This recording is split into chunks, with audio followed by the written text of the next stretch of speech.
ഇപ്പം നമ്മൾ കൂടുതലും ഉപയോഗിക്കുന്നത്, അതായത് പല സാധനങ്ങളും മായം ചേർന്നത് മാത്രമാണ്. അടുക്കളയിൽ ഉപയോഗിക്കുന്ന സൺഫ്ലവർ ഓയിൽ മുതൽ, അതിനകത്ത് എത്ര സൺഫ്ലവർ എടുത്താലായിരിക്കും ഒരു സൺഫ്ലവർ ഓയിൽ കിട്ടുന്നത്. അപ്പോൾ അത് മുതൽ എല്ലാം നമ്മൾ മായമാണ്. അപ്പം നമുക്ക് എന്താ ചെയ്യാൻ പറ്റുന്നതെന്ന്. എല്ലാവർക്കും നമസ്കാരം. പ്രത്യേകിച്ച് ചപ്പാത്ത് റെസിഡൻഷ്യൽ അസോസിയേഷനും ഇവിടെ കൂടിയിരിക്കുന്ന മറ്റു ഡോക്ടേഴ്സിനും ഒക്കെ ഞാൻ നന്ദി അറിയിക്കുന്നു. കാരണം വളരെ ലാസ്റ്റായിട്ടാണ് ഞാൻ ജോയിൻ ചെയ്യാമെന്ന് തീരുമാനിച്ചത്. അപ്പം ഏവർക്കും എൻ്റെ നന്ദി. അപ്പം ഇന്ന് നമ്മളിവിടെ ഉള്ളൊരു തീം എന്ന് പറയുന്നത് അടുക്കളയിൽ നിന്ന് ആരോഗ്യം. നമ്മളെല്ലാവരും ഡേ ടു ഡേ ലൈഫിൽ നമ്മൾ ആഹാരം പാചകം ചെയ്യുന്നുണ്ട്. പക്ഷേ നമ്മൾ എന്താണ് പാചകം ചെയ്യുന്നത് എന്ന് നമ്മൾ പലപ്പോഴും ചിന്തിക്കാറില്ല. മുമ്പ് ഇവിടെ വന്നിരുന്ന എസ് സാർ പറഞ്ഞിട്ടുണ്ടായിരുന്നു, നമ്മൾ മുമ്പ് കഴിച്ചിരിക്കുന്ന ആഹാരങ്ങൾ പലതും നമ്മുടെ തൊടിയിൽ നിന്ന് കളക്ട് ചെയ്തിട്ടുള്ള ആഹാരങ്ങളും പലതും അധികം മായമില്ലാത്തതും, ഇപ്പോൾ വെളിച്ചെണ്ണയാണെങ്കിൽ പോലും നമ്മുടെ വീട്ടിൽ ആട്ടിയ എണ്ണയും മറ്റുമായിരുന്നു നമ്മൾ ഉപയോഗിച്ചിരുന്നത്. ഇപ്പം നമ്മൾ കൂടുതലും ഉപയോഗിക്കുന്നത്, അതായത് പല സാധനങ്ങളും മായം ചേർന്നത് മാത്രമാണ്. അടുക്കളയിൽ ഉപയോഗിക്കുന്ന സൺഫ്ലവർ ഓയിൽ മുതൽ, അതിനകത്ത് എത്ര സൺഫ്ലവർ എടുത്താലായിരിക്കും ഒരു സൺഫ്ലവർ ഓയിൽ കിട്ടുന്നത്. അപ്പോൾ അത് മുതൽ എല്ലാം നമ്മൾ മായമാണ്. അപ്പം നമുക്ക് എന്താ ചെയ്യാൻ പറ്റുന്നതെന്ന് ആയുർവേദത്തിൽ പറയുന്നത്, പണ്ട് കാലം മുതലേ ആയുർവേദത്തിൽ പറയുന്നതെന്ന് പറഞ്ഞു കഴിഞ്ഞാൽ ആദ്യം ഇമ്പോർട്ടൻസ് കൊടുത്തിരുന്നത് ആഹാരത്തിനായിരുന്നു ആയുർവേദത്തിൽ. അത് മാത്രമല്ല, നമ്മുടെ ദിനചര്യ, ആഹാരവും ദിനചര്യയും ഒരേ രീതിയിൽ നമ്മൾ കൊണ്ടുപോയാൽ മാത്രമേ നമുക്ക് ആരോഗ്യം നിലനിൽക്കത്തുള്ളൂ. അപ്പം ഇവിടെ സമയം കുറവാണ്, അതുകൊണ്ട് ഞാൻ കുറച്ച് സ്പീഡിൽ അങ്ങ് പറയുവാണ്. ആരോഗ്യത്തെ പറ്റി പറയുമ്പോൾ ആദ്യം നമ്മൾ വേണ്ടുന്നത് ദിനചര്യയിൽ പറയുന്ന ആചാര്യന്മാർ പറയുന്നതെന്ന് പറഞ്ഞാൽ, നമ്മൾ കാലത്ത് സൂര്യൻ ഉദിക്കുന്ന സമയത്ത് തന്നെ നമ്മൾ എഴുന്നേൽക്കുക. എന്തുകൊണ്ടാണത്? കാരണം നമുക്ക് വിറ്റമിൻ ഡി ഡെഫിഷ്യൻസി അത് ഉണ്ടാവാതിരിക്കാൻ വേണ്ടി. ഒരു സൂര്യനാണ് നമുക്ക് ഒരു ദിവസത്തേക്ക് വേണ്ടുന്ന ഊർജ്ജം, ആരോഗ്യം അതൊക്കെ നമുക്ക് തരുന്നത്. അപ്പം നമ്മുടെ കുട്ടികൾ, ഇവിടെ ഇരിക്കുന്ന കുഞ്ഞു കുട്ടികളൊക്കെ തന്നെ കഴിവതും സൂര്യോദയത്തിന് മുന്നേ എഴുന്നേൽക്കാൻ ശ്രദ്ധിക്കുക. അതല്ലെങ്കിൽ രാവിലത്തെ ഏർലി സൺറൈസിൻ്റെ സമയത്ത്, അതൊരു 6-6:30 ആയാലും കുഴപ്പമില്ല, എഴുന്നേൽക്കുക, സൂര്യനെ ഒന്ന് വന്ദിക്കുക. പണ്ട് കാലത്ത് അങ്ങനെ സൂര്യനെ വന്ദിക്കുന്നതൊക്കെ ഒരു രീതി ഉണ്ടായിരുന്നു. ഇതൊക്കെ എന്തിനാണ്? നമുക്ക് അങ്ങനെ പറഞ്ഞ് പേടിപ്പിച്ചാൽ നമ്മൾ സൂര്യനെ പ്രാർത്ഥിക്കുന്നതിനോടൊപ്പം നമ്മൾ സൂര്യൻ്റെ സൺറൈസും നമുക്ക് കിട്ടുന്നുണ്ട്. അപ്പോൾ ആ ഒരു രീതിയിൽ വിറ്റമിൻ ഡി ഡെഫിഷ്യൻസി, കാരണം ഇവിടെ കൂടിയിരിക്കുന്നവരിൽ തന്നെ പ്രായമായവരുണ്ട്, കുട്ടികളുണ്ട്, മധ്യ ഏജിലുള്ളവരുണ്ട്. ഇവർക്കെല്ലാം ഉണ്ടാകുന്ന ഒരു പ്രശ്നമാണ് ദിവസവും ഉണ്ടാകുന്ന ക്ഷീണം, തളർച്ച, അതേ കണക്ക് മുടി കൊഴിച്ചിൽ, കുറേ നേരം ജോലി ചെയ്ത് കഴിഞ്ഞാൽ പെട്ടെന്ന് ഇരിക്കണം എന്നുള്ള തോന്നൽ. എന്താണ്? മെയിൻലി നമ്മൾ നോക്കിയാൽ വിറ്റമിൻ ഡിയുടെ ഡെഫിഷ്യൻസി തന്നെയാണ്. അപ്പോൾ കൃത്യമായിട്ടുള്ള സൂര്യൻ്റെ കിരണങ്ങൾ നമ്മൾ ഏൽക്കാനായിട്ട് ശ്രദ്ധിക്കുക. അത് നമ്മുടെ കുട്ടികൾക്കൊക്കെ ഇപ്പം തന്നെ ശീലമാക്കാവുന്ന ഒന്നാണ്.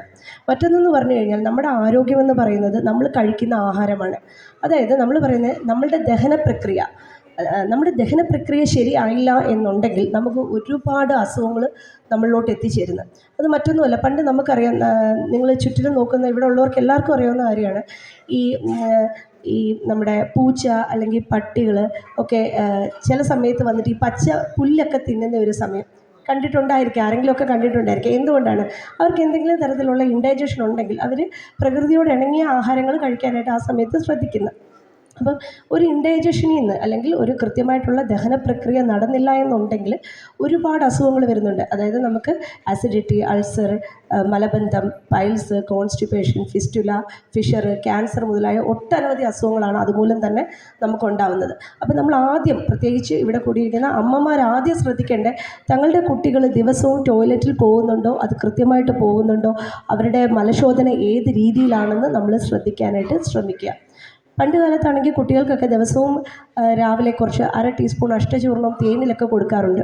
അതിനൊരു പഴയ ഒരു മൊഴി തന്നെ പറയാറുണ്ട്, അഷ്ടചൂർണം കഴിച്ചു കഴിഞ്ഞാൽ അഷ്ടവൈദ്യനെ കഷ്ടത്തിലാക്കും. അതായത് അഷ്ടചൂർണം ദിവസവും കഴിച്ചാൽ പ്രത്യേകിച്ച് അസുഖങ്ങളൊന്നും നമുക്ക് ഉണ്ടാകത്തില്ലെന്നാണ് അതിൻ്റെ അർത്ഥം.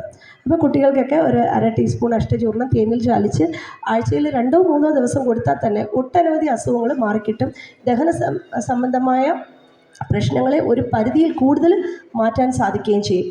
ദഹനം ശരിയായാൽ ഞാൻ ഉറപ്പിച്ച് പറയുവാണ്, ഒരുവിധം ഒരു അസുഖങ്ങളും നമ്മളിലോട്ട് എത്തത്തില്ല.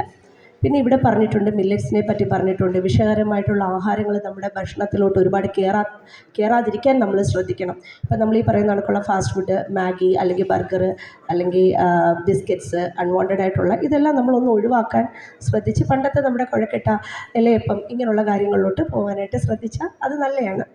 പിന്നെ മറ്റൊരു കാര്യം, നമ്മൾ ഏറ്റവും കൂടുതൽ പിള്ളേർക്കൊക്കെ നമ്മൾ അല്ലെങ്കിൽ മുതിർന്നവരായാലും ഒക്കെ നമ്മൾ ഷുഗർ, അതായത് നമുക്ക് 3 വിഷകരമായിട്ടുള്ള ആഹാരം എന്നാണ് പറയുന്നത്. ഒന്ന് വെളുത്തിരിക്കുന്ന ഷുഗർ, വെളുത്തിരിക്കുന്ന ഉപ്പ്, അതേ കണക്ക് തന്നെ വെളുത്ത അരി. പണ്ട് കാലത്ത് നമ്മൾ കഴിച്ചിരിക്കുന്ന ആഹാരം എന്ന് പറയുന്നത് തവിടോട് കൂടിയുള്ള അരി ആഹാരമായിരുന്നു. അപ്പം നമ്മൾ തവിടുള്ള ആഹാരങ്ങൾ കഴിക്കുന്നത് കൊണ്ട് നമുക്ക് പ്രത്യേകിച്ച് ദോഷമൊന്നുമില്ല. പക്ഷേ അത് അളവിൽ കുറച്ച് കഴിച്ചിട്ട് വെജിറ്റബിൾസ്, പ്രോട്ടീൻസ് കൂടുതലായിട്ട് ഭക്ഷണത്തിൽ ഉൾപ്പെടുത്താൻ ശ്രമിക്കണം.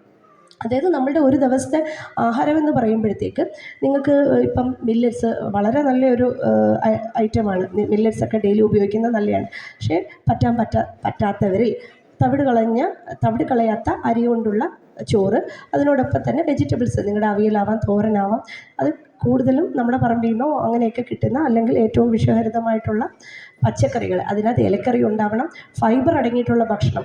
അതിന് ഏറ്റവും ഉത്തമം തന്നെയാണ് വാഴക്കൂമ്പ്, വാഴപ്പിണ്ടി, വാഴത്തട, ഇങ്ങനെയുള്ള സാധനങ്ങൾ. അപ്പം അവിയലോ തോരനോ അതേ കണക്ക് തന്നെ ഈ പച്ചക്കറികൾ, 1 കപ്പ് തൈര്, പ്രോബയോട്ടിക്സ് ആണ്. ഒട്ടുമിക്ക നമ്മുടെ ദഹനത്തിന് ആവശ്യമായിട്ടുള്ള പ്രക്രിയ നടക്കാൻ ഏറ്റവും ബെസ്റ്റാണ്. ഈ പൈൽസൊക്കെ ഉള്ളവർക്കാണെന്നുണ്ടെങ്കിൽ മോരും വെള്ളം ദിവസം കുടിച്ചാൽ തന്നെ, പ്രത്യേകിച്ച് മരുന്നില്ലാതെ തന്നെ നമുക്ക് പൈൽസിനെയൊക്കെ ഒഴിവാക്കാൻ പറ്റും. അതേ കണക്ക് തന്നെ കുട്ടികളിൽ, ഇപ്പം ഞാൻ ഈ കുട്ടികളെ കൂടുതൽ കോൺസെൻട്രേറ്റ് ചെയ്യുന്നതെന്ന് പറഞ്ഞു കഴിഞ്ഞാൽ അവരാണ് മുന്നോട്ട് വരുന്ന ആൾക്കാർ. അപ്പോൾ കതിരി വളം വെച്ചിട്ടേ കാര്യമുള്ളൂ. അപ്പോൾ കുട്ടികൾക്ക് തന്നെ ദിവസം 1 ടീസ്പൂൺ തേനൊക്കെ കൊടുക്കാം. അതേ കണക്ക് 1/2 ടീസ്പൂൺ നെയ്യ് ആഴ്ചയിൽ ഒരു 3-4 ദിവസമൊക്കെ ഭക്ഷണത്തിൽ ഉൾപ്പെടുത്തി കൊടുക്കുന്നതൊക്കെ അവരുടെ ബുദ്ധിയുടെ വികാസത്തിനും അവരുടെ ബോഡിയുടെ ഫ്ലൂയിഡിനെയൊക്കെ ജനറേറ്റ് ചെയ്യാനും ഇതൊക്കെ ഇമ്മ്യൂണിറ്റി ബൂസ്റ്റ് ചെയ്യാനും നല്ലതാണ്. പിന്നെ ഒരു കാര്യം കൂടെ, ഇപ്പം ചൂടുകാലമാണ്. ചൂടുകാലത്ത് നമുക്ക് ക്രമാതീതമായിട്ടുള്ള അസുഖങ്ങൾ, സ്കിൻ ഡിസീസ് അല്ലെങ്കിൽ ദാഹത്തിൻ്റെ അസുഖങ്ങൾ, ഇത് യൂറിനറി ഇൻഫെക്ഷൻസ്, അങ്ങനെ ഒട്ടനവധി അസുഖങ്ങൾ വരുന്ന ഒരു സമയമാണിത്. അപ്പോൾ ഈ സമയത്ത് നമ്മൾ വെള്ളം കുടിക്കുവാണെങ്കിൽ തന്നെ നമുക്ക് രാമച്ചമൊക്കെ ഇട്ട് വെള്ളം തിളപ്പിച്ച് കുടിച്ചാൽ, രാമച്ചം, നറുനീണ്ടി, ഇതൊക്കെ ഇട്ട് വെള്ളം തിളപ്പിച്ച് കൊടുത്തു കഴിഞ്ഞാൽ സ്കിന്നിനെ പ്യൂരിഫൈ ചെയ്യുന്നതിനും അതോടൊപ്പം തന്നെ നമ്മുടെ രക്തത്തെ പ്യൂരിഫൈ ചെയ്യുന്നതിനോടൊപ്പം തന്നെ ശരീരത്തിൽ ചൂട് കുറയ്ക്കാനും നല്ലതാണ്. വീടുകളിൽ ശീലിക്കാവുന്ന ഏറ്റവും ബെസ്റ്റായിട്ടുള്ള 2 ഡ്രിങ്കാണിപ്പം. ഒന്നുകിൽ നറുനീണ്ടി അല്ലെങ്കിൽ രാമച്ചം ഇട്ട് വെള്ളം തിളപ്പിച്ച് കുടിക്കുന്ന ഒരു രീതി. അപ്പം ഇനി ഒരുപാട് കാര്യങ്ങൾ പറയണമെന്നുണ്ട്, പക്ഷേ നിർത്തുന്നത്